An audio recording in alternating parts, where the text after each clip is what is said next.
Hi, everybody. Welcome to the Spatial Proteomics session.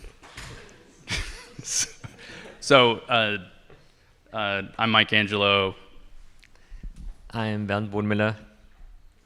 And we were just discussing actually a minute ago what would be combination of the, I'll admit I have like my own like selfish priorities I think are important for HCA to be thinking about, but that's probably needs to take a back seat to what all of you would be interested in hearing about and understanding about what the consortium could do, what technologies would be best suited for some of those applications. And so we were thinking maybe it would be to understand better how we should structure the conversation, maybe just to get everybody just to introduce themselves, and if there's something specific you want to talk about, we could take note and sort of start a broader discussion about all of it. Is that okay? So I'm Mike Angelo, I'm at Stanford, and I do a lot of work with the technology, one of the mass spec label technology that Bernd talked about with multiplexed ion beam imaging, and we focus primarily on doing studies in human archival material. So it's an antibody-based assay, it's got a mass spec readout. So that's kind of where my primary domain of expertise is. We do also a lot of singleplex chromogenic IHC and immunofluorescence and stuff like that. So anything that I say is probably going to be heavily biased by that use case, but if I don't know the answer, I can hopefully Google it fairly quickly. Okay, so I'm Bernd Bodenmiller. I'm at the University of Zurich in Switzerland, and I hope you have all been at my presentation, so you actually have a good idea of what we're doing. But in general, we're developing experimental and computational methods for the highly multiplex protein imaging of tissues, and you have seen that we mainly do this using imaging mass cytometry.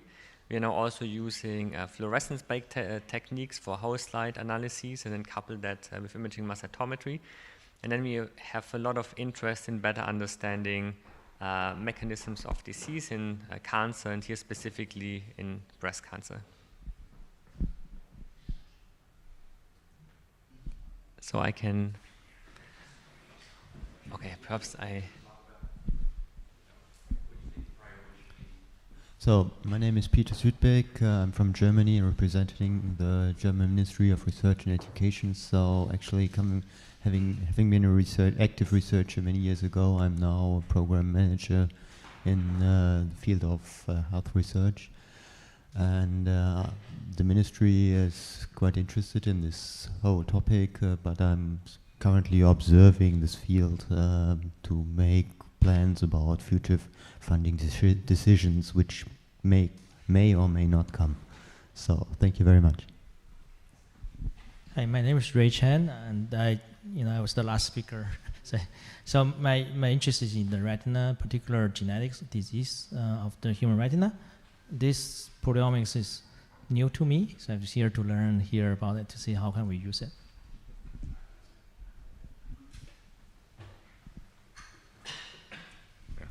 I'm Mike Sullivan. I head up R&D at 10x Genomics, and I'm just mainly here to kind of learn about the different technologies and advantages and trade-offs of them. So thanks. Hi, so I'm Stan Gorsky. I'm from the Max Delbruck Center in Berlin. I'm the scientific officer for the Lifetime Initiative, which is something that Aviv talked about a little bit earlier, which is complementary to the Human Cell Atlas, apart from we want to basically develop a roadmap for using basically different single-cell technologies to understand diseases and combine this with machine learning and organoids to understand mechanisms. Hello, I'm Nele Herdiner from the Medical University of Vienna, the Division of Anatomy in Austria. And we are working on getting 3D imaging methods integrated in the sample taking process, and of course also we use proteomics for validating this, but we are interested in getting the 3D picture of the macro and microenvironment around the samples. My name is Chen Wei. I'm postdoc from Basel, Switzerland, and our group stepped into the spatial transcriptomics and proteomics using 10x spatial transcriptomics and the 4i technology. And yeah, we would like to use this information to study the development of human tissue. Hello, I'm Michela Nozeda. I work on the heart. I come from Imperial College, and of course I like to apply spatial proteomics on the heart, but I have a major problem. What do we do with the antibodies when you don't have the antibodies for the new gene you have discovered? So do we need to move away from antibodies, or do we need new tools to generate a nomic antibody? Can I pass? Okay, now I have two mics. So my name is Sascha Sauer, and I'm the head of the genomics platforms at the DevOps Center in Berlin, and we do a lot of single-cell RNA sequencing, a lot of spatial transcriptomics, and here I would like to learn more about the opportunities on spatial proteomics. Hi, I'm Hannah. I'm a graduate student in Peter Sims' lab at Columbia University in New York. And I have learned most of what I know about spatial proteomics from your presentation. And I'm particularly curious on what constraints there are on the samples you can use. So can you use, you said you use archival samples. Are there particular preservation methods that are necessary? And are there time constraints in terms of how old the samples could be, or tissue-specific constraints? Hi, my name is Carson. I'm a PhD student in John Marioni's lab, working on breast cancer development, and I'm here more out of interest to get an overview about the different technologies for spatial proteomics. Hi, I'm Serena Nogales. I'm one of the coordinators of the NIH HubMap, Human Biomolecular Atlas, and I'm interested in knowing what's the latest in terms of opportunities, challenges. As you can imagine, we're interested in all the spatial methodologies. Thank you. Hi, I'm John Manning. I work for Irene Papatheodorou at the EBI. You heard a talk this morning about Expression Atlas. We don't currently have any single-cell proteomic data, but we need to think how that's going to be incorporated, and I know very little about it, so I'm here.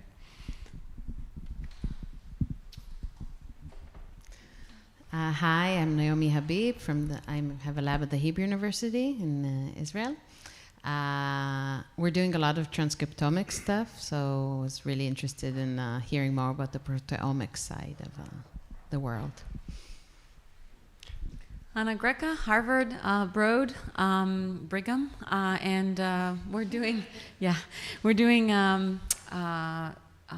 transcriptomic work, mostly in kidney, but I was interested in proteomics approaches. So, I'm Ambrose Carr. I'm a computational biologist at CZI. We're primarily interested in expanding access to these data types and understanding the analyses and the variation that those introduce, and whether standardization could enable greater utility and use of these data types. Hi, my name is Andreas from the University of Bonn in Germany, and we are doing a lot of single-cell RNA-seq in inflammation, and we are now starting to step into spatial proteomics using the CODEX system, and I would like to learn a little bit more about the benefits and the challenges in terms of sample prep, availability of the antibodies, and how to multiplex in a good way, financially sustainable. So thank you, everyone. I guess what has become clear, one topic should be the antibody panels, how to create them, also especially what to do if there are no antibodies available. Then there were questions about which types of samples, sample processing, sample storage, of course across the technologies, their strengths and weaknesses. I guess standardization is an important point we have to discuss. That then also refers to the last point on how can we standardize, I guess, not only the data analysis, but it should really start from the moment that we actually validate the antibodies, because you all know garbage in, garbage out, and then even a highly standardized data processing pipeline will not rescue anymore what have been done wrongly initially. Okay, so as for the antibody panels, I feel I can first quickly try to answer the question, what to do if there's no antibody. So with these multiplexing techniques that I've shown you today, there's in principle for all of them, and we have shown this for imaging mass cytometry, that you can measure simultaneously transcripts as well as the antibodies. And this is one way to overcome the challenge that no antibody is available. It also offers additional advantages if you think about cells producing growth factors, cytokines, etc. These are secreted. And so these are not easy to detect, often low abundant. I have to admit, there are also not many good antibodies around. And then you also do not know which cell actually produced those signaling molecules. And so if you then measure on the transcript level, and if there are enough of those transcripts, you can say which likely is the producer of the cell. So in my eyes, combining both the transcriptomic measurements with the proteomic measurements is really valuable, not only to overcome the hurdle of the absence of some antibodies, but you gain additional information about cells that produce certain factors, and also you can then understand the relationships between the protein to the transcriptional networks. I guess another answer is that you have to make an antibody, but that honestly is a big challenge that I would not take on my own, or I would hand over to anyone in my group, but this needs to be done by people that do this as for their living, because only they know how to do this reasonably well and reasonably fast.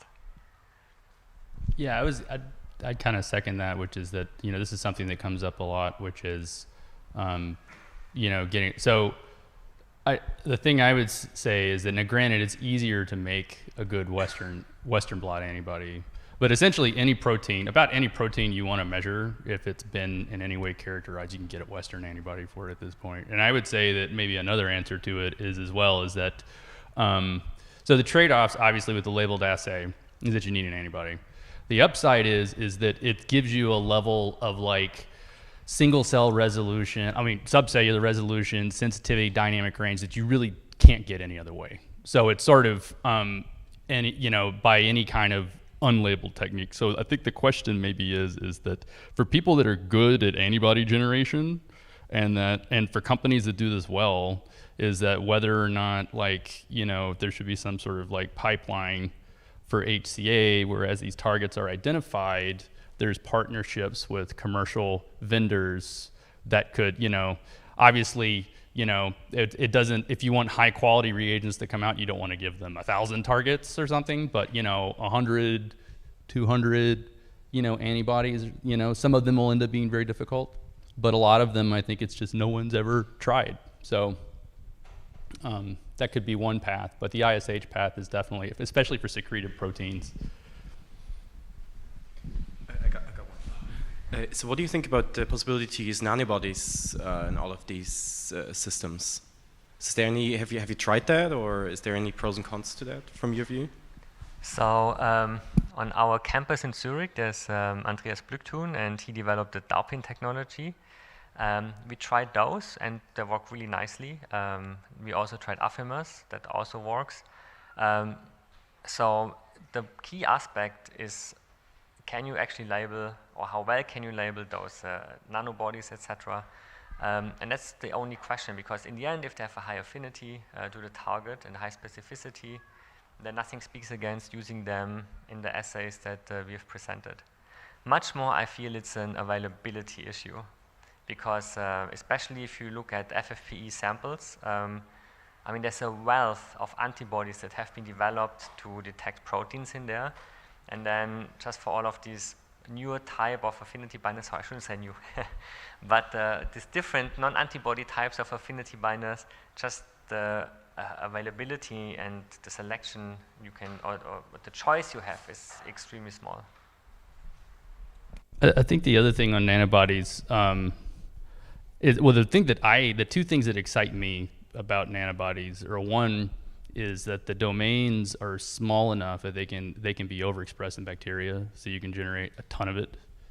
But the other thing is that you can put in,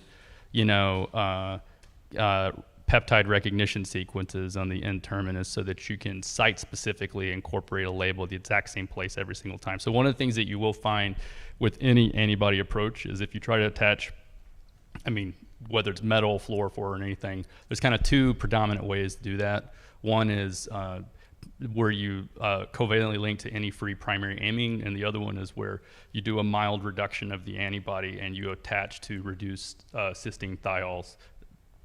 Ideally, we say in the FC region, but who knows, right? I mean, it's what we say. But yeah, but usually one method or the other is going to work better. I think. I mean, vast majority of stuff that we do, and probably you too, I imagine, you know, the disulfide linkage with the bismaleimide linker.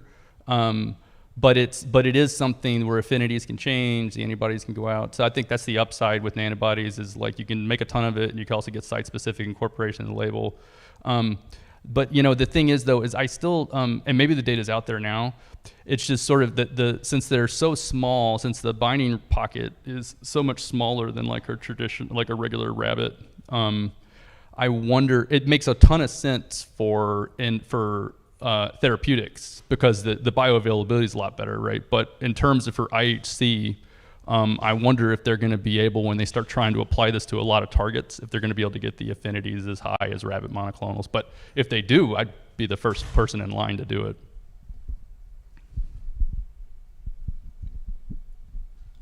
Any other specific questions? Or more antibody-related questions?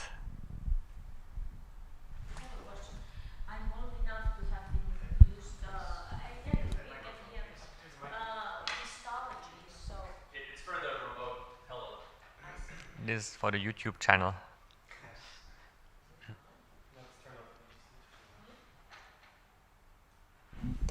Hi. As I said, I'm old enough to have done a lot of immunohistochemistry. It strikes me that a lot of the single-cell methodologies don't have clear standards about negative and positive controls.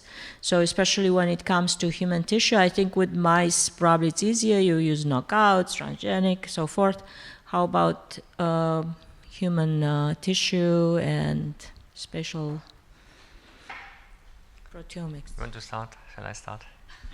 So it's there was already before a similar question after my presentation, and I think the first thing one has unfortunately to state is that when you buy an antibody, very often what's written on the tube is not when you find, it's what you find once you go into a tissue. And so also now in the human setting, there are tissues where you know which proteins are expressed or which are not expressed. There's transcriptomic data, there's the human protein atlas. That's a nice starting point to see which proteins are expressed or not.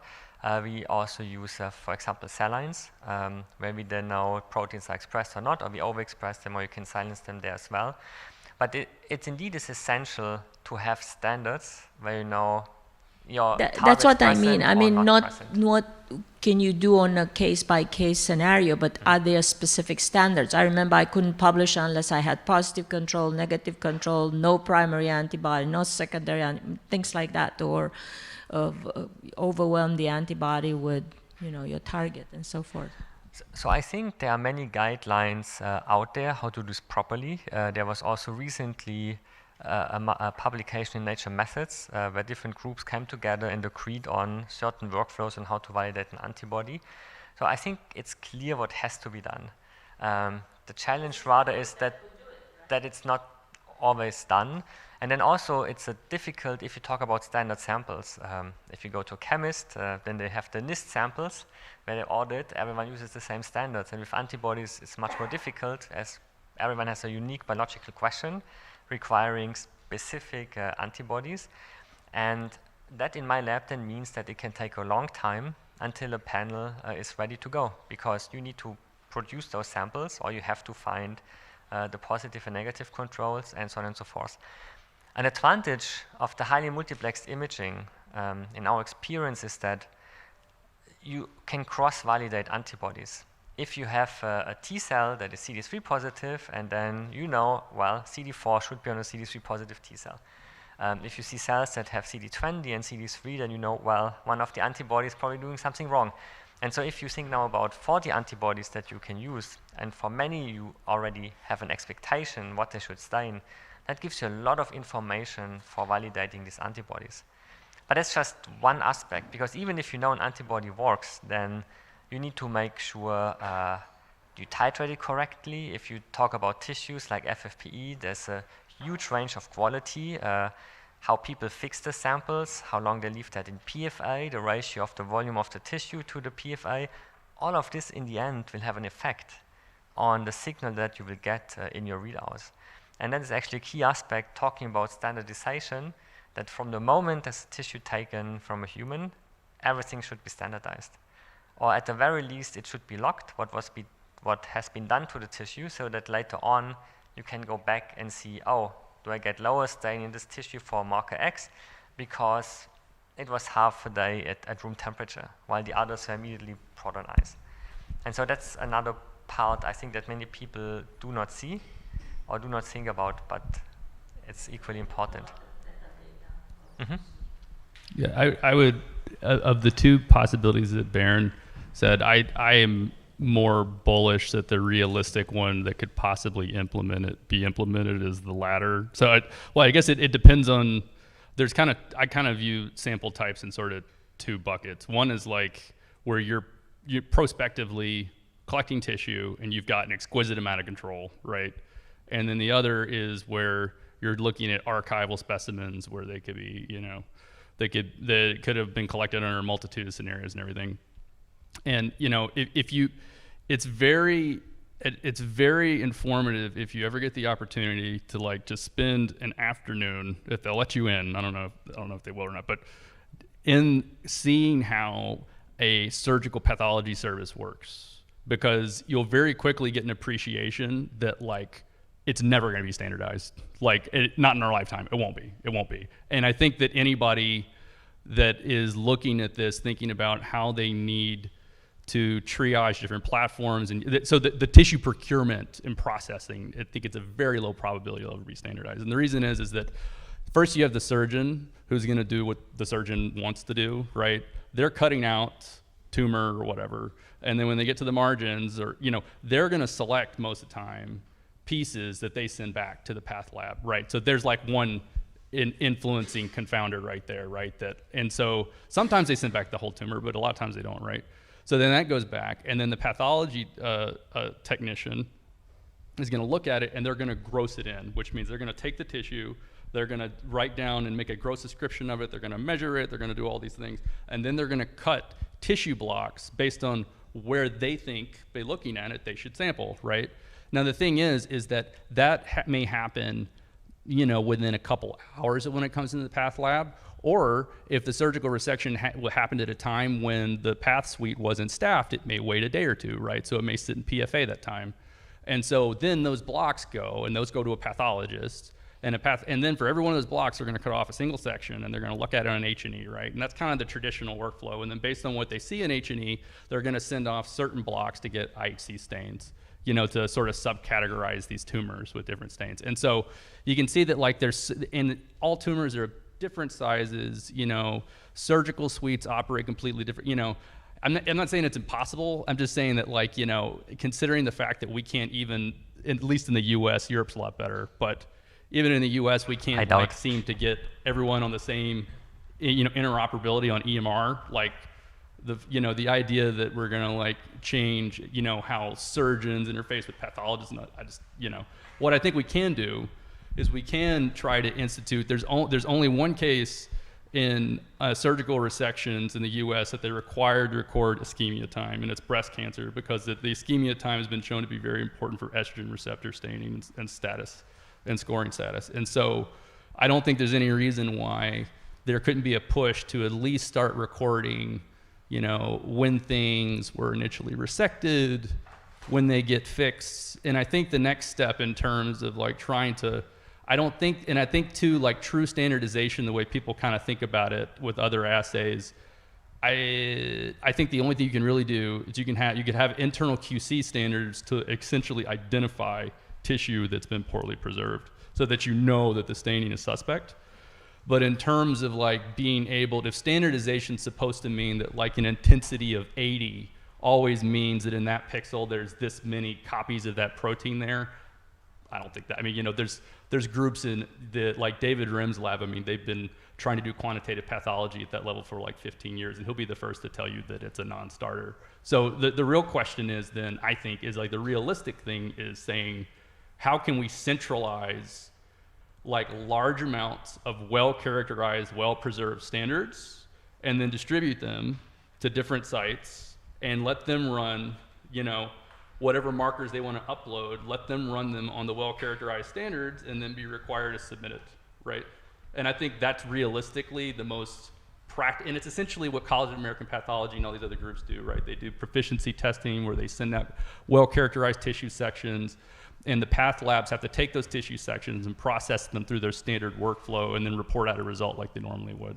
And I think something like that could be maybe a way that, you know, I mean, there are other more exotic ways. I don't know, I guess I'm a cynic. I'm just a little skeptical that, you know, the logistics around it are tenable for something like this.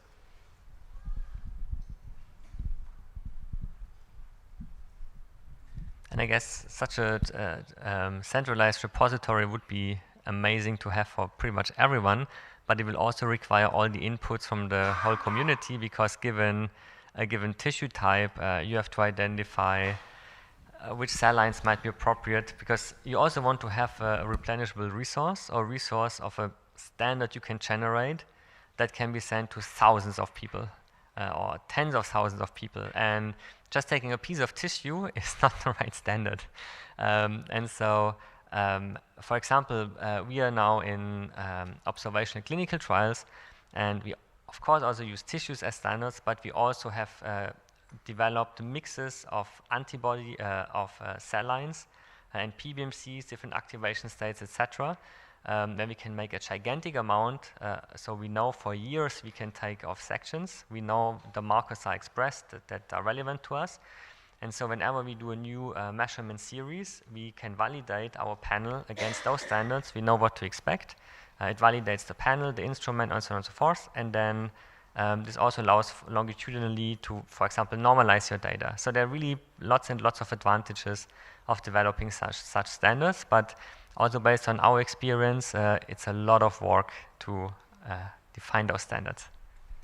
And I think along those lines, it's, I don't really see, I've thought about this, I wonder what you think. I don't really see a way to have these central samples without something that's essentially like a core that's centrally funded to essentially maintain these specimens, do lot-to-lot characterization when you run out, and like track all, you know what I mean? I don't really see another way to do that, and I don't know if I don't know if sort of, you know, the open source nature of and HCA that, is. Yeah, and then you run into problems about, you know, being allowed to ship it across maybe the ocean or in a different country, and what other, you're right? I mean, that tissue has to be free and clear of.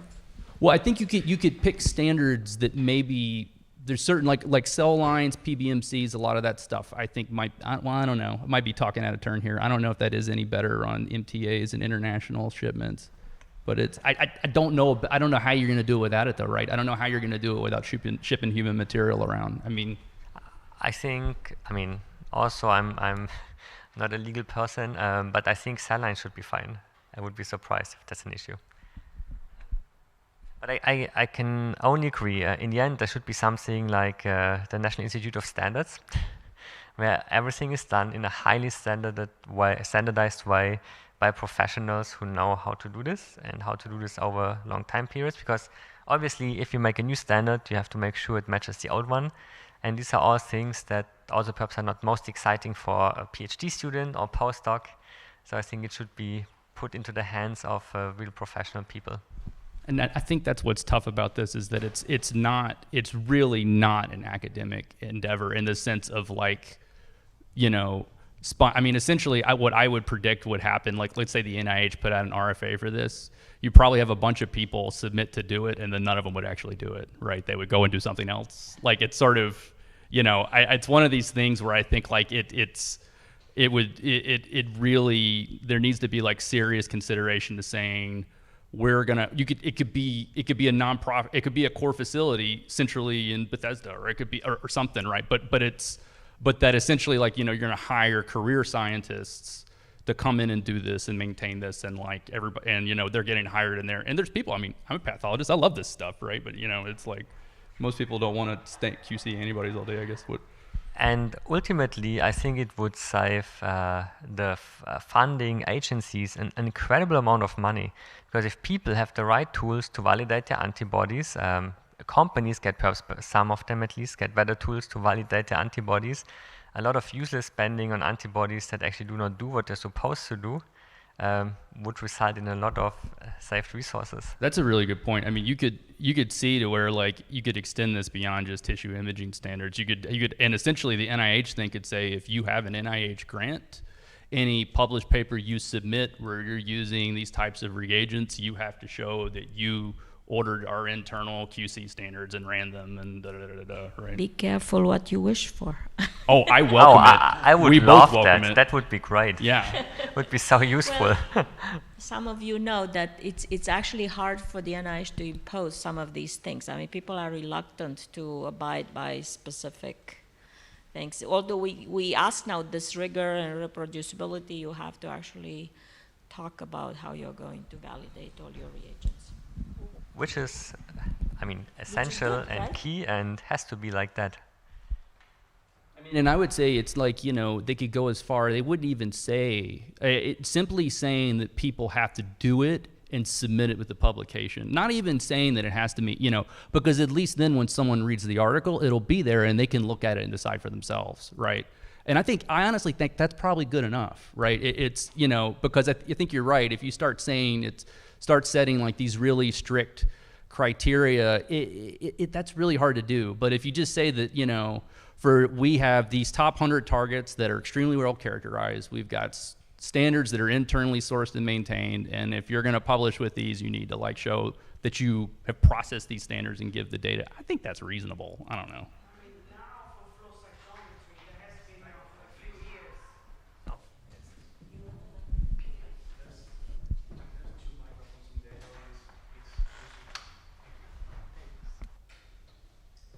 For flow cytometry, it's quite standard. I mean, journals have very clear guidelines. Maybe not everyone follows them, but if I look at the paper that have flow cytometry, if they don't have all the controls, I'm like, do I really believe it?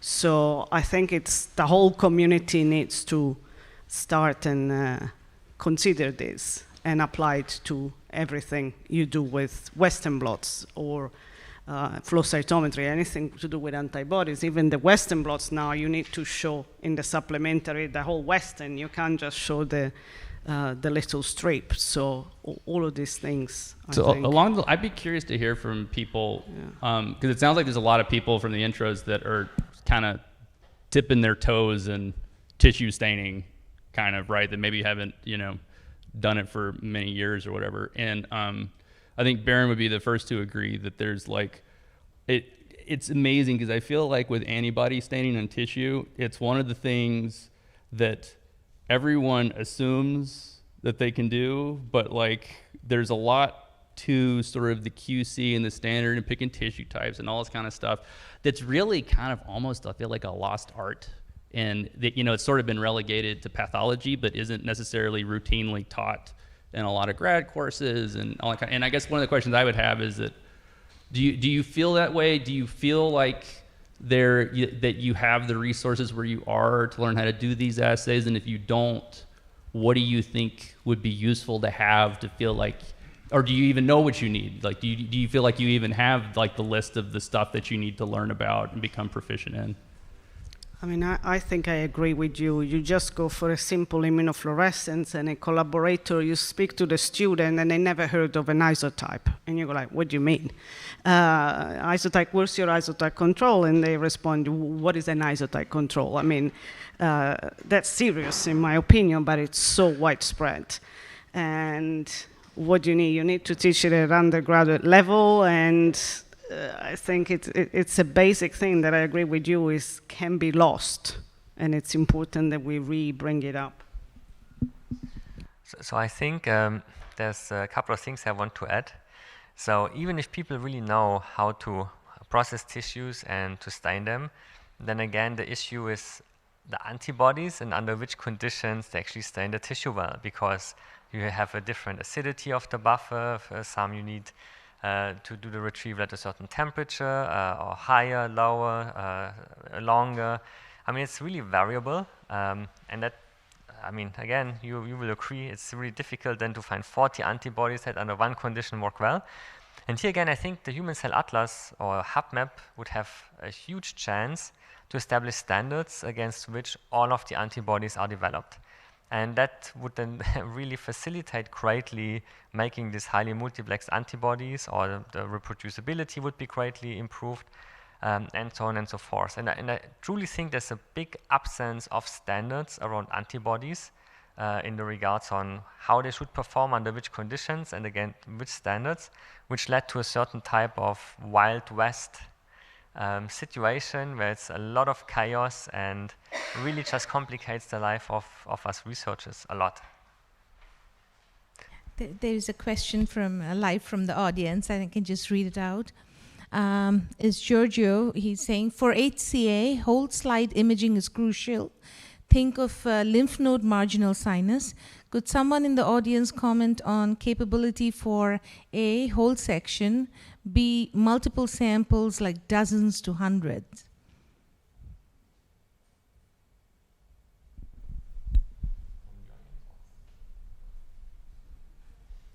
Any comment? Did he mean us too, or did he mean? He meant anyone in the audience. I guess he could mean you guys too. So if we talk about hundreds of whole tissue sections, then there are only very few methods at the moment can accomplish that. One are the methods that are based on enzymatic reactions, so close to those that you use in pathology, where you have you come in with an antibody, you bind, you come in with a secondary that has, for example, HRP associated to it, and then you can use all the equipment and workflows you use in pathology. There you can achieve a certain level of multiplexing, and then it might also be possible using fluorescent-based approaches. For example, Peter Sorger's lab, they're using this T-Cisiv, and in their latest publications, they analyze cohorts of melanoma samples where they did do whole tissue sections. Although it's possible, it's very challenging to do. And there are many challenges also associated then with the downstream analysis of these type of data. I would actually suggest that you don't have to do whole tissue sections, and so I would say that in a obviously, like if there weren't all these logistical issues with doing it, I mean, in a perfect world would be great, right? But I would say firstly, there's a lot of cells in a single section, right? So to put it in perspective, I think for some of these single-cell RNA-seq studies, they were proposing the goal of getting, I think, like 1 million, 2 million cells or something like that. I mean, that could very easily be like 1 or 2 tissue sections, right? So there's a lot of cells in a tissue section. That's the first thing. And what I think you want is you want to sample a lot of patients along histological regions that are delineated by well-known fiducial histological landmarks. So for instance, he mentioned, I think it was the lymphoid sinuses, right? So you can go and you can look at several samples and specifically scan fields, that are co-registered along some histological landmark, right? And delineate it as such. And you can do stuff like, we're starting to do now, where you can go and you can, we're doing one in, looking at maternal decidua the first 20 weeks of pregnancy. And one of the things that we're really interested in is looking at spiral artery remodeling. So we're going in and we're coring and getting specific tissue cores specifically around spiral arteries in the decidua, right? And I think that's, so I would really encourage anybody out there, if you're getting into this and new at it, there's like a whole sort of body of knowledge around sort of how to think about sort of the nested cellular organization in tissues around sort of very well characterized canonical multicellular structures. I mean, like in GI, you have different epithelial glands and crypt beds, and in breast tissue you have exocrine glands, and so I mean, and all of these things sort of, I think I would think that my opinion would be that HCA would be benefited by thinking about, instead of thinking about mapping specific tissues, thinking about mapping functional multicellular structures in tissues, which I think is a tractable goal. And I think I want to add just a couple of things. One is there's no method yet, obviously, that can do thousands of proteins over whole tissue sections. So it always comes down, what is actually the question that you're having? And just to address your question or what you want to address, it might really not be necessary to go over the whole tissue section. And then also, since it's simpler to go for smaller areas, you can also computationally assess whether or not you have imaged enough areas. So there's some measures for populations and single cell data. You could use Earth smoothest distance. Another one is maximum discrepancy, where you can assess how much information do you actually add by image more areas. And then it might be that initially you have to image many regions, but then if you go across people, then it's also a question of how heterogeneous these cells will actually be. And then eventually it might not be necessary anymore to image large areas. So there are smart approaches to avoid to go through square meters of tissue to be imaged.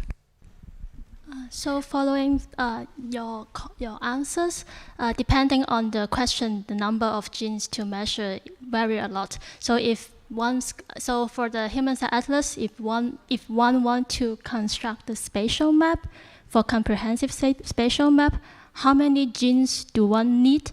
Or what could be the criteria to select the gene? What could be the method to select the genes?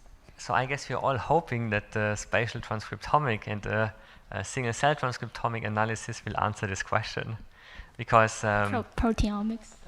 Because we cannot say yet how many markers you need for a given cell, for a given tissue, that you can comprehensively determine the phenotypes and the processes they have ongoing. That's an open question, and I guess that's what we're doing. But now in the field that we're working in cancer, then it's pretty clear which markers are relevant, because pathologists have been looking at them. Then the other sources you can look into which markers are important based on hallmarks of cancer, which processes you deem might be deregulated, other data sets. And then in a moment, realistically, you have to limit yourself to between 40 to 60 markers, and that's the cutoff. And then also for us, it's an iterative approach that we try many antibodies or combinations, and we see some are correlated, so there's no information gain by having this other antibody. And so to build a panel just takes a lot of time to have it highly informative. Hi.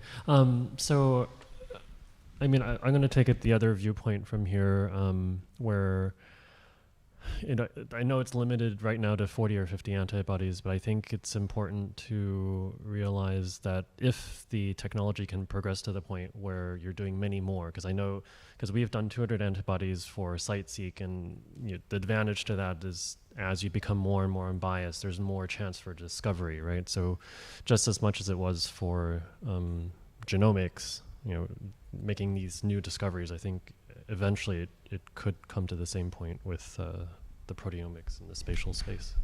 I think along those lines, though, one thing to remember is that it's only that you can't do more than around 40 simultaneously.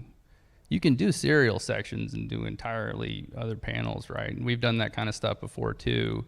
And you can co-register them, and you can kind of look at them, and it's sort of, so I mean, I think there's plenty of ways that you can, and I mean, for instance, Sean Bindle's lab, what they've done on CyTOF is they have like the Manhattan panel, where essentially they've got every antibody, I think, in BioLegend's catalog, and they've got a common set of lineage markers, and then across 10 tubes, they can do like 300-400 surface proteins on PBMCs.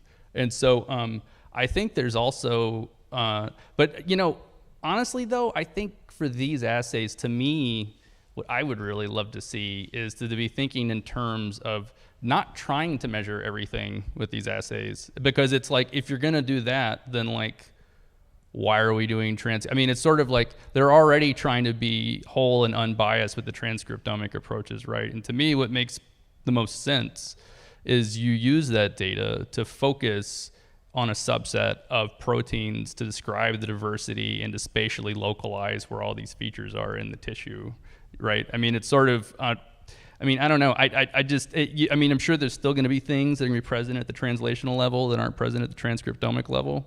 It just sort of seems to me, though, it's kind of like you kind of have to crawl before you walk, and maybe a tractable way to think about this is that, the transcriptomic data should just be informing more limited multiplexed imaging panels.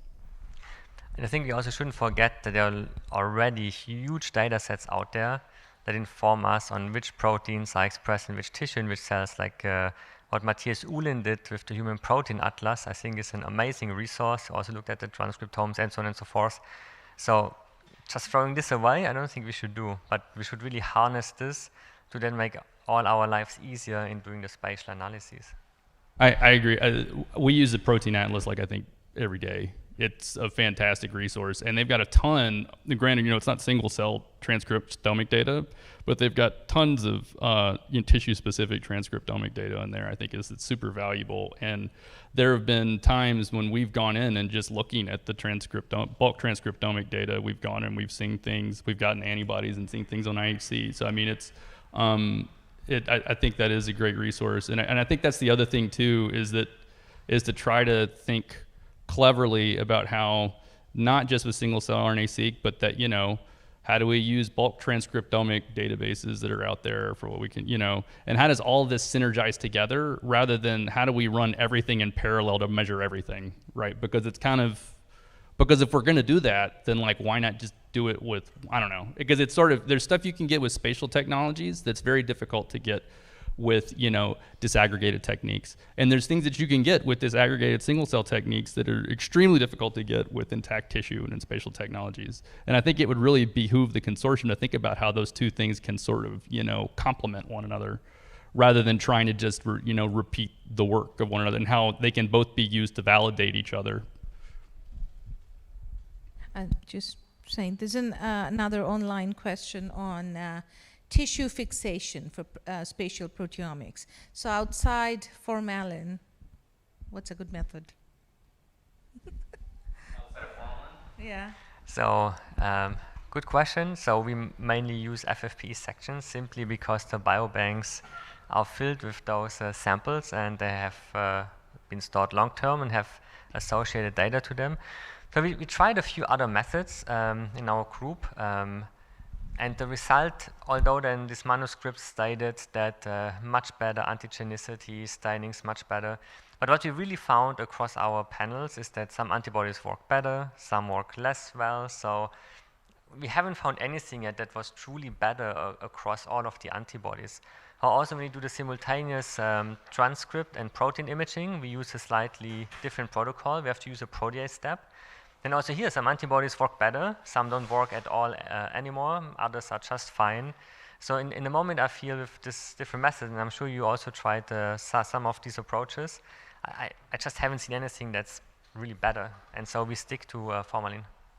I mean, in general, like if you have total control over everything and you don't mind going to the trouble, I mean, fresh frozen will probably, the thing we have found with fresh frozen is that there's a very high success rate with good flow antibodies in fresh frozen, which isn't terribly surprising.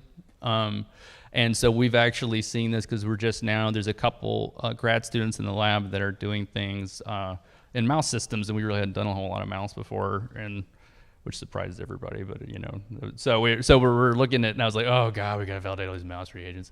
But the great thing about mouse work, right, is usually you have control over the mouse, and so when you sacrifice them, you can preserve the tissue however you want, and if you want to snap freeze it, you can do that. And so, and I would say if you have control over the tissue, and you don't mind sort of the logistics around maintaining fresh frozen, that'll leave, I think, open the most targets in general. But the other aspect of that is kind of like how we were saying before, which is that you still need to have really good protocols in place for once the tissue is procured, that it's put in liquid nitrogen, quickly, and then it's, and that the biggest determinant of tissue quality by and large, is ischemia time. So the longer the tissue sits before it's fixed, and the problem is it's a very tricky problem, because it's not just that you lose antigenicity.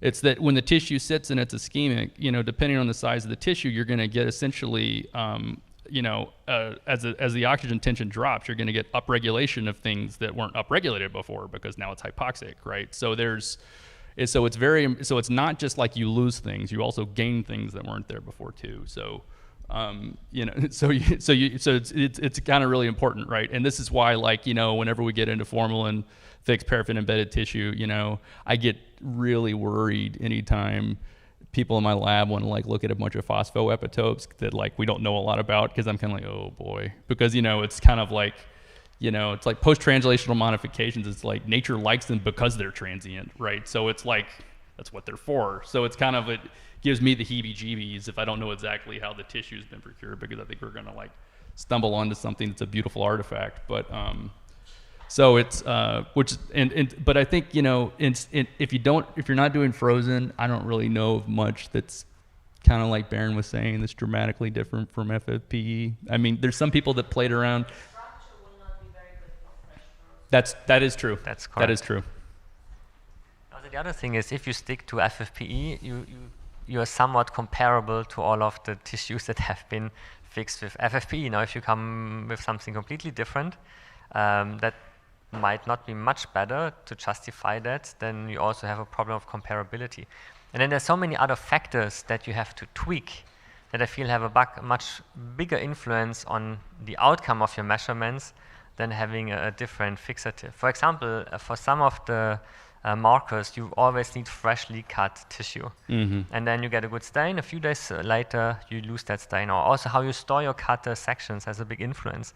And so there are a lot of factors you have to take into account that I feel have a much bigger impact on the data you generate than the fixative. Yeah, and I think, I think, the beautiful thing about FFPE is there's so many samples out there. You can pick the most obscure disease in the world, and if you're at a reasonably sized medical center, they probably have at least 10 to 20 cases of it. I mean, for instance, we're interested in looking at choriocarcinoma, which is like a tumor of the placenta, and it's about, I think, 1 in 100,000 or 50,000 pregnancies or something. And so, we called up the path data, and they had 10 cases, and we and we looked at them, and we were immediately able to pull them from the archive, and that's why I'm a pretty big proponent of saying there should be a central emphasis on FFPE compatibility and demonstrating that, because you can utilize all of these existing resources without, think about, for instance, Bernd showed some beautiful work on, your tumor cohort, was that all archival material? Was it new material? No, all archived. Yeah, and how many tissues was? And ours was too. How many was yours? 221 patients. Right, you just pulled it from the archive, and you've got all the EMR data, you got all the outcome data, right? And so it's like there's a huge advantage with having these bank specimens and being able to use the longitudinal information. So I have a question about that. When you guys go and just pull from the archive, what's the format of that? Are they already all on slides, or do you typically have blocks of FFP? For us, it's usually blocks. So we pull the block, and then we either get recuts, or depending on how old the case is and how much material there is, we'll select a region and core it, and then we'll take that core and put. So tissue microarrays. So the way they're usually made, you pull blocks, you find an area of interest that you want, and you essentially delineate it more or less either on a slide or on the block itself, and then they take a really large bore needle and literally just punch it through and take a core out, and then you have another wax block that essentially has a bunch of holes in a grid, and then you put each one of the tissue cores in there, and so then you got your whole cohort in a grid array of millimeter or half millimeter, 2 millimeter cores. And so we usually, what we'll do is we'll screen cases in the EMR. We'll pull all the ones that we think fit our criteria, and we'll get an H&E serial section from the block. And then we'll figure out which cases we want to use, and then we'll figure out which regions we want to core, and then we'll usually make TMAs. And that's kind of how we usually do it. Do you think that's pretty typical for people to have when they're going back to these archival samples to have the blocks? Or? Oh yeah, in the U.S. you have to keep them for 10 years. Great. Okay. You have to because it's essentially like you it's required. It's a federal requirement that if someone wants to come back, get a second opinion, or have their material reanalyzed, the hospital has to be able to pull it. So and the thing is that once you've made pathology departments keep them for 10 years, there's like, well, let's just keep them then. I mean, they don't ever throw them away, right? So it's sort of, at least I haven't seen any groups that do that. So that, there's like over 1 billion FFPE tissue blocks like globally. And so it's I think it's a tremendously and I think that like along those lines, like it would be really great if there was like sort of incentives to demonstrate for the different ISH techniques which ones could be used in FFPE robustly, right? Because again, it's and even if it's not for everything, even if it's not de novo sequencing techniques, but it's like, because to me it's like I would take knowing an ISH technique that worked well in FFPE, that I could just look at my 10, 20 targets I knew was going to work. I mean, I'd take that any day. Because FFPE, the RNA preservation FFPE can be bad sometimes. So I have a very basic question, and maybe you mentioned and I missed it. So when you said, you're picking out regions of interest, are these based on an H&E stain, or are these based on some pathological condition, some region based on, you're picking it out of a stain, yeah? So we take the block and we take a serial section off of it, and we get an H&E, and then depending on like what we're looking at it for, we'll decide. And the other thing is too, is that you don't have to core. You can core multiple regions, right? You can take multiple cores if you think that if you look at it and you feel like, oh, like if it's a tumor and you're like, and you see that there seems to be a much heavier immune infiltrate on this side than this side, and you say, oh, I want to sample both regions. You take more than one core, and so you identify on that serial section where you want to core, and essentially like the serial section, you can overlay it onto the tissue block and see where in the block that that core would be coming from, and then you core it out. So how much impact does the thickness of the of the slice? I mean, it's microtome dependent, but how much does it play a role? In which regard? In proceeding with the spatial proteomics study. I mean, do you limit yourself to it should not be thicker than this, or does that impact results? Well, so if you go thicker than 4 micrometers, so initially we did 10 micrometers, but then already you start to somewhat lose morphological information because you have a 3D object of a cell that can have weird shapes, and then you overlay this because you have just one readout. It's a bit different in MIBI, where you go layer by layer by layer. There's not an issue. But then you see if you order sections, we just send an email to pathology department. They cut this 2 to 4 micron sections, and that's what we use. And I think that's also a big advantage of MIBI and IMC, that we can really rely on the standard pathology practices. And sometimes you go thinner if you want to even get more information, or if you do serial sections, then to overlay several panels. So then it's easier to match up cells to each other. That can be a benefit. But also I just wanted to add one more thing in regards to how you choose the region where to punch. And also nothing speaks against just taking a section, not just to H&E, but already image several regions, either with multiplex fluorescence. For example, when we get our samples from an observational clinical study, we do a low-plex fluorescence, then we know here immune cells. Of course, we also get the H&E. We have a quick discussion with the pathologist. And so we have molecular readout as well as the pathologist's feedback. And then we can really zoom into the regions that we know on several levels are probably the most informative to answer our question. And you can do the same thing then also to choose the region where you want to take a punch to make your TMI.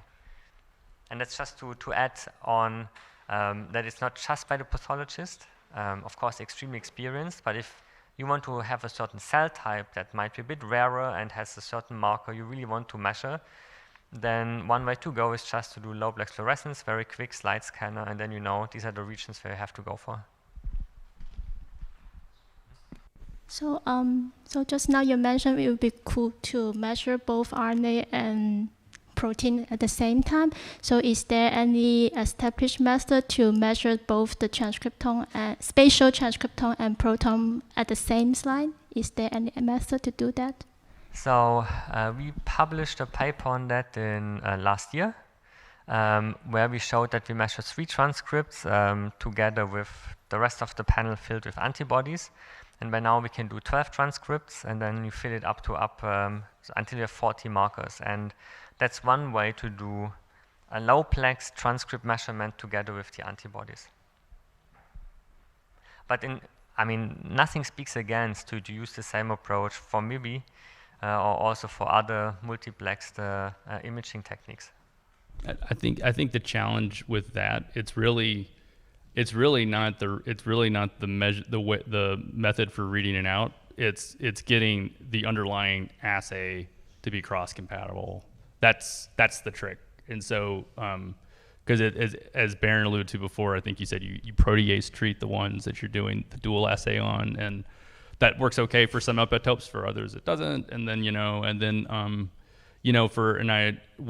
be honest, we're still a little early in really kind of gaining expertise in this. But a lot of groups will tell you that certain transcripts, at least in FFPE, are more rugged and survive more through fixation than others, and so it is something that you have to evaluate on a. But there's commercial companies that have developed a pretty extensive catalog at this point, for doing targeted transcript visualization for a lot of. ACD's got a very big selection of probes that I think they validated more or less.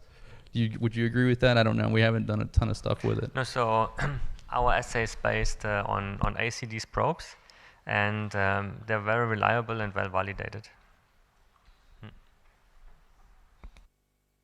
We've now been talking a lot about antibodies and the samples, but before there were also some of you who wanted to discuss about the technologies a bit more, or also here in the corner there was a person who wanted to more discuss about data analysis or standardizing data processing. What are your questions for those 2 topics?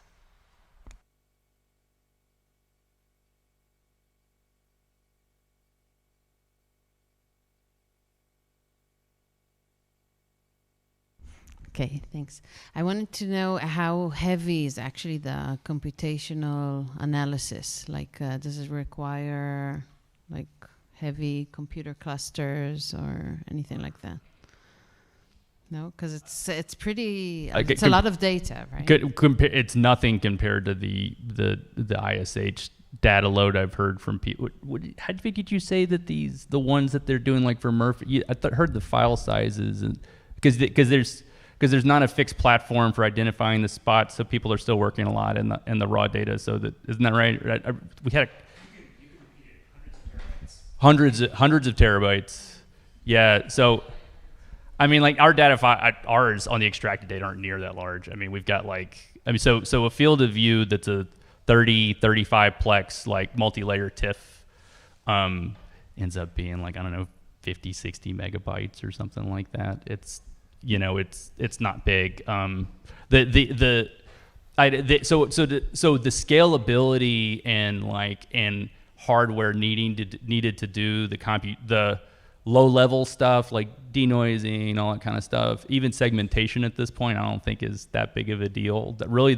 What I think that's the more challenging thing is trying to establish the proper way to be doing a lot of these spatial analyses and how to benchmark the algorithms and stuff like that. And I don't know, as they get more complex, that might not be true. I could, there's definitely things that I know on our first paper on this, I asked Liata, I was like, oh, let's do this. And she's, we can't do that. And I'm like, why? She was like, because it would take all the computing power in the universe, and so I was just kind of if we did literally what you're asking for, Mike, and I was like, well, fine, okay, never mind. But, So there's, I'm sure you could think of stuff that would be extremely computationally intensive, and maybe it'll get to that point when we start asking more sophisticated questions. But in terms of just sort of data load, it's not like the ISH data.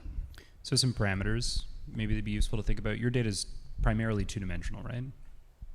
Yes. Okay. So the way that we think about this when we're theorizing about the different approaches is that there is a number of imaging channels. So this could be fluorescence wavelengths, or it could be ions that you're reading. There's a number of rounds that you repeat those imaging channels. There's the X and Y pixel sizes of your images. Those are typically like 1024 squared or 2048 squared. And then there's the Z depth. And these are all multiplicative. And so the reason why the ISH is bigger is not because there's more rounds and channels. There's actually fewer channels, but because they're doing volumetric sections. And so if you take 100 Z sections, suddenly the complexity increases, and a lot of the algorithms are also, the time complexity increases. So if you wanted to segment in 3D, it's dramatically longer. I think it's quadratically longer, actually, than segmenting in 2D. So that would be the rationale for the distinction. I have a follow-up question, maybe to lead to the next one. I was going to ask you two, in the proteomics approaches, I have much less experience with it. Do you think that there are hard questions that you would benefit from computational support from interested biologists or image analysts who wanted to get into these problems? Absolutely. So I guess this type of data that we generate is truly unexplored, because now in my group we mainly focus on reducing the data we have to single cells. So we segment, we integrate the data, and then we do downstream analysis. But what we are not doing yet is, for example, looking at the pixel level. I'm sure there's this huge realm of neural networks that can be applied to this type of spatial pixel level data. I think that's largely unexplored. Then also what we do not explore really yet is that we have certain landmarks, it could be blood vessels, etc., the definitions thereof, and then describe the data as a function thereof, because we know, at least in a tumor, that there's a big influence of that. And so there are lots and lots of things that we haven't really looked into that yet. And especially if we go into the neural network realm, I think it will also be challenging and really needs people with a true computational background to work on that. Yeah, I totally agree. I mean, and I think it runs the spectrum of like things that sound, if I was to say them, would, you know, probably sound mundane to a lot of people in the audience, and they'd be like, surely there's tools for that, and I can tell you there's not. And that to like, you know, the more exotic sort of, you know, out there stuff that we would like to be thinking about, like in terms of like, you know, how can you like encode like sort of multi-dimensional expression gradients on like, you know, super pixel analysis, and, you know, and how can you come up with like algorithms that sort of have a much more intuitive understanding. So like, you know, you can get a person who doesn't have to see a million images of cats, right? And sit them down at a microscope, and within about 5-10 minutes, like if you show them, you know, GI tissue, they'll be like, oh yeah, okay, here's this and this. And it's sort of, you know, there's a very intuitive, you know, sort of spatial understanding that people have that when they look at images, that I don't think there's anything in terms of image analysis programs that we use where, you know, there seems to be sort of this more intuitive, you know, annotation of saying, this looks like a multicellular structure because it has like, you know, spherical symmetry, or it has, you know, or this looks like a plane of cells that's, you know. And so I think that's another really big area. But yeah, so I think it's pretty wide open in my opinion at this point. And also there are known algorithms for spatial analysis, like mark point processes or Gaussian process regression. And once you use them just for a few cells, all of this is computationally still doable. But once you go into huge tissue sections with lots of information, it's just it's computationally too demanding. So then there also needs to be people that take already known spatial statistical approaches, but adapt them to fit the data and to make them computationally feasible. Or another example is segmentation. So there's no way in a moment to properly segment all those cells, because we just have a 2D section out of a 3D object. Cells might overlap with each other. Then you have all types of weird shapes, especially if you look into the stroma. So it's an inherently difficult problem. And people in my lab spend a lot of time to train classifiers to get a proper segmentation.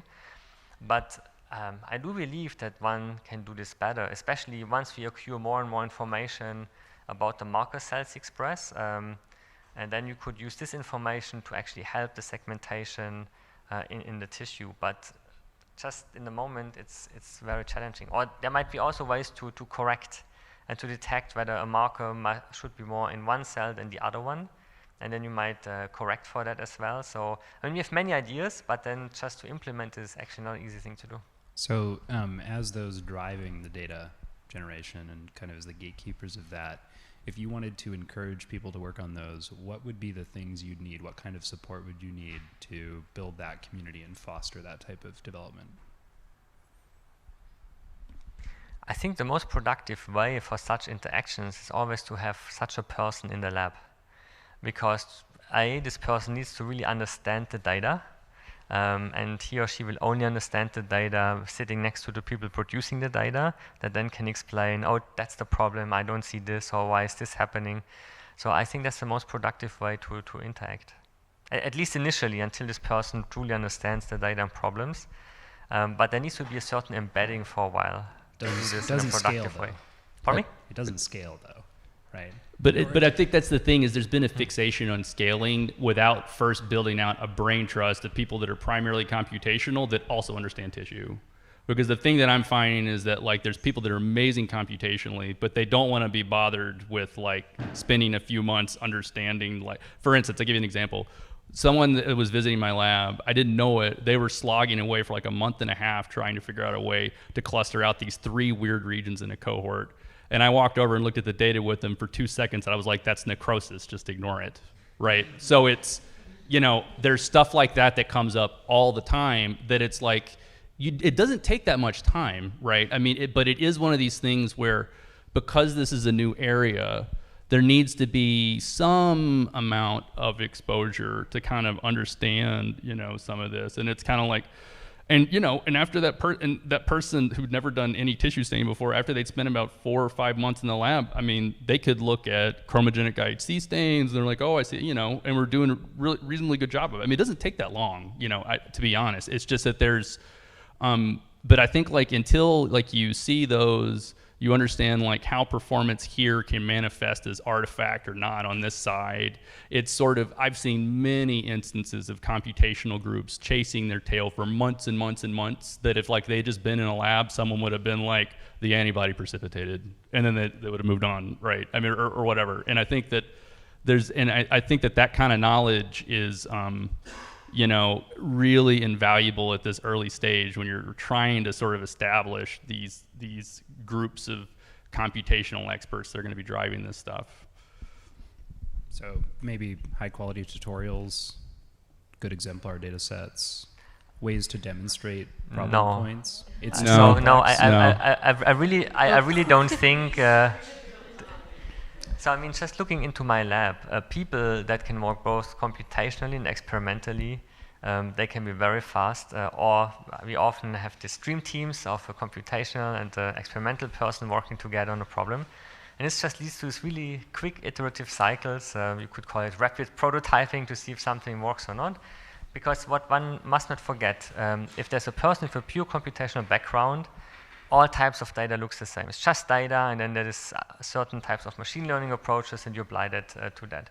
What it completely ignores is the question that needs to be answered, sources of noise, how they go into that appear in the data. I mean, there's so many features in the data that need to be understood. And also just quickly seeing a tutorial will not help in actually understand these issues. And Mike just listed several nice ones. I was just going to say, I was just laughing to myself because I had the same exact discussion with someone about a month ago, and I was telling them that, you know, we've seen several people, we've seen this like several rounds of this now, and you know, we've collaborated with outside computational groups who never came, even though we invited them, and then we've had computational people who came in, and the ones who come in and do the work oftentimes are not the ones who like supposedly are even the most brainy, always do better work every single time. And I mean, and the only analogy I can come up with, right, is it's kind of like, imagine if like you were someone who had never seen a movie before, and then you read the Wikipedia entry about movies, and then you went and made one. How weird that movie would be, right? And this is kind of the boat that, you know, a biologist who tries to do computation without any sort of tutoring, or a computational person who's trying to do biology, I feel like you kind of get into, which is that it's not that it can't be done, of course it can be done, right? But it's kind of like, it's a lot more expedient just to spend some time with people that have already done it, so you don't have to repeat all and rediscover all the mistakes that we've made over the last few years in this stuff. So.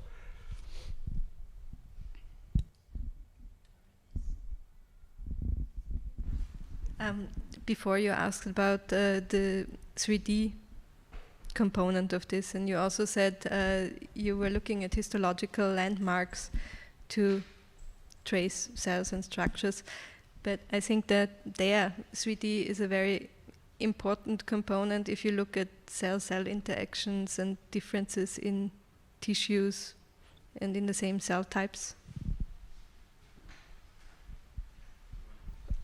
For sure. I think that, I guess the thing I would say is that I think we're still, is that what it's high dimensional 3D analysis, I think, is still a pretty heavy lift with almost any method. And the thing that I would say is, like, I would never say that like 3D spatial information, like, you know, isn't, one, it looks amazing. I mean, so that there is that. And I'm sure there's like things there that are important, but the thing I would sort of say is that, like, we still have no idea what most of the 2D information looks like, right, and what that means. And we do know that there's plenty of phenomenon that can be captured in sort of multiple 2D images. And so I would, you know, kind of, again, it's one of these things where, given like where the field is right now, it's not that tech development for 3D methods shouldn't continue in earnest. We should absolutely be doing that. But it's sort of to the extent that, you know, and if there's enough resources, then let's do everything. But it's like, to the extent we have to like pick, I feel like, you know, making a really strong push on 2D analysis is, you know, my opinion, and, you know, it's by no means the, you know, the right one, just mine. But is that, you know, is that 2D analysis has got a lot to produce. So I think I also second this opinion, and so we have done some proof of concept 3D analyses where we take serial sections and then we image those. But then for all of the technologies, it already takes 30, 40 hours for some to do large areas just in one section. And now imagine you want to go through 1 millimeter depth and you cut, let's say, 2 micron sections, then you're looking times 500 of your measurement time. And so that's feasible, but it's not yet a method where you can look at hundreds of 3D tissue samples at the same time. And I also completely agree. The microenvironment, especially in tumors, in 3D will be somewhat different than in 2D. And I showed you this one last slide in my presentation, that we did the analysis, and we can indeed see big differences in direct cell neighborhood if you compare the 2D to the 3D neighborhood. And also, if you think about distances will change in 3D compared to 2D.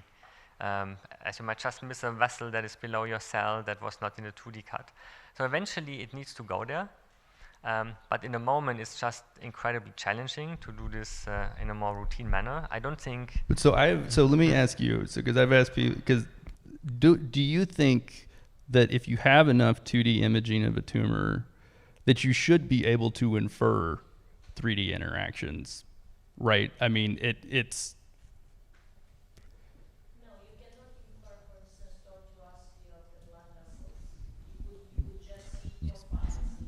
I disagree. I think that if you get enough blood vessel sections, you have enough 2D cross sections, you can infer tortuosity. I mean, like, it's... But then you get to what he was just saying. You look at consecutive sections, so you mentally unite the dots.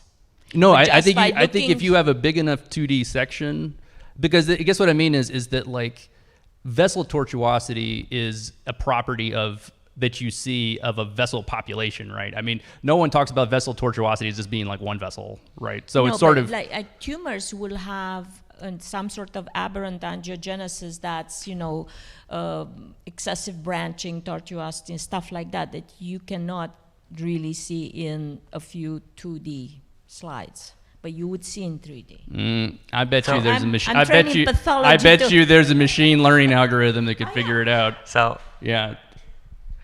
To mediate. Yes. So I think it again really depends on the tissue, because if you look at the liver, it's highly repetitive structures. So I guess if a certain number of 2D sections you get away knowing how the neighborhoods look like, then there might be tumors that are completely all over the place, then probably you have to go 3D, and there might be something in between. So that is also... I agree. I mean, if it's normal, the pattern is pretty conserved and known. But if it's abnormal, then it's not so easy. But I guess the point is, though, is that if something is so abnormal that it only, essentially, like, the reason you would have to have multiple sections would be that a feature occurs so sparsely that you have to follow that single feature through the 3D volume. And my point is that if it's that sparse, is it going to be that functionally impactful on the tumor anyway, right? It's sort of like it... If it's a rare cell that only appears in the third section, maybe it's important. Who knows? But I think this liver example is a very good example, because there are different zones in the liver lobuli, which means that if you have the blood vessel three-dimensional arrangement not properly reconstructed or somehow in mind, you never can decide what's the profile of a single cell. So you need the three-dimensional information, basically. And the question is the alignment, of course, of these sections, which is rather complicated and error-prone, and the check techniques to overcome these systems. I think this is the major challenge, to find a technique which can overcome these problems of multiple sections having to be aligned and then having to be segmented and so on. But I think it's vital. So I totally agree, it's absolutely vital to have the three-dimensional information. So I have to disagree with you. Well, I mean, I would say it's vital for some questions. And I think the question is that what is HCA going to be focused on initially, and does that need 3D or not? Yeah. And because I've heard some people just sort of, they think it's a non-starter, that there's not any 3D right now.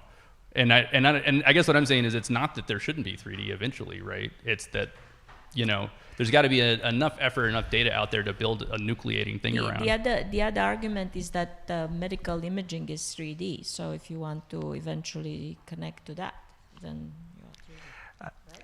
Yeah, and I also like to mention that even if you argue with the two-dimensional information at the first information, you might produce totally false information or false results because you're neglecting the three-dimensional information.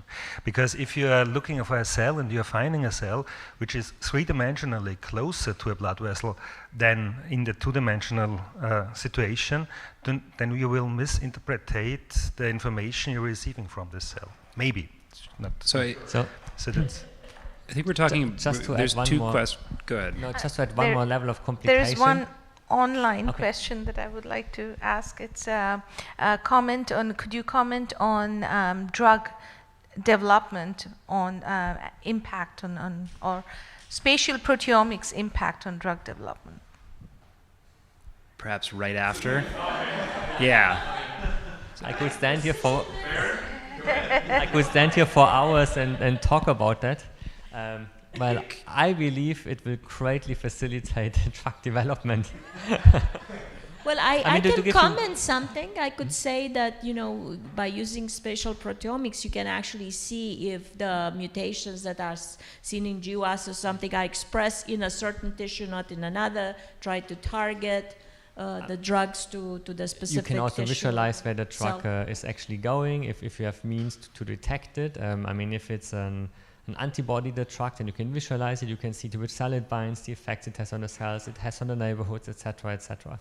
So I think it's really an essential tool, and I also believe that given the interest of companies in these technologies for drug development is great evidence. But since we only have 3 minutes left, I will not further expand. I just wanted to make a comment on the three-dimensional question. I push people on this all the time as to whether it's necessary or not. And the thing that I think maybe wasn't stressed here is that two-dimensional observations are arranged in 3 dimensions, right? So you can choose to take a bunch of two-dimensional sections that are really far away. Now, is that 3-dimensional if they're in the same XY location, but they're like a micrometer above in Z? It's not clear to me. And so I think the question we're really asking is, what is the resolution of the observation that you need to make?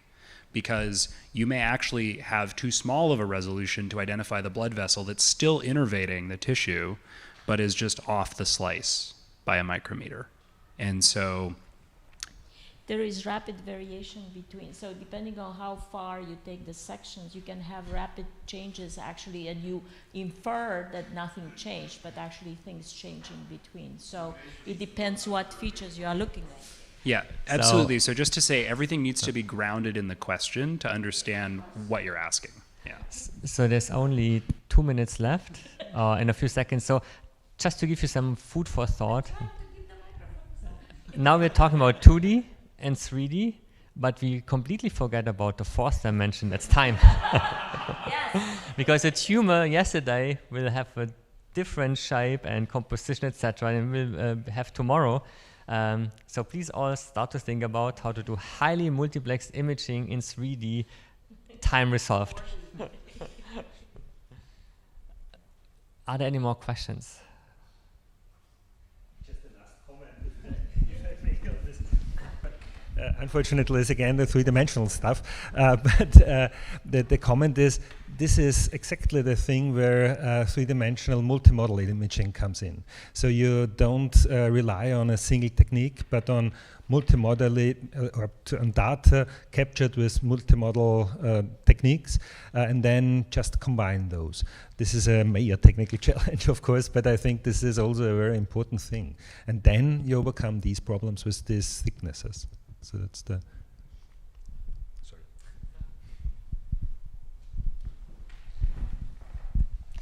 All right, then I think if there are no more questions, I think we're done. I would like to thank you for joining us here, for the great questions, the really nice discussions. I think if we now have to report about the session, it will mainly be about 3D versus 2D. Perhaps you want to say a few things? Good job, good job.